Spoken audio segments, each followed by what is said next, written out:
Hello guys, today I'm going to tell you about that PsyopAnime token. Now before we start the video, let's share my legal disclaimer. This video is only for educational purpose. Do your own research for the investing. According to the website, PsyopAnime was created as a new way to experience news through an anime network.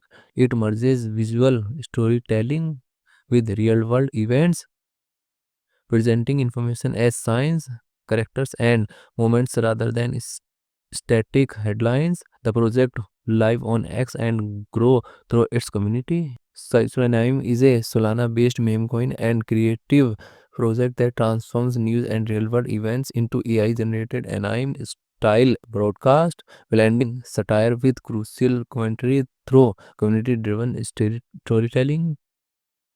PsyopAnime fundamentally represents a blockchain-powered reimagining of media, transforming passive news consumptions into interactive, visually driven storytelling. How might its community driven model evolve content creation beyond traditional media frameworks?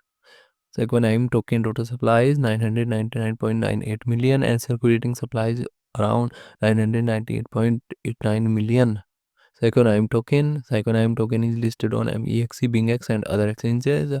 If I share my opinion with you, then this project up to 70% chances is that it is a legit or good project. So guys, don't take my opinion as a financial advice. Do your own research for the investing. Thanks for watching.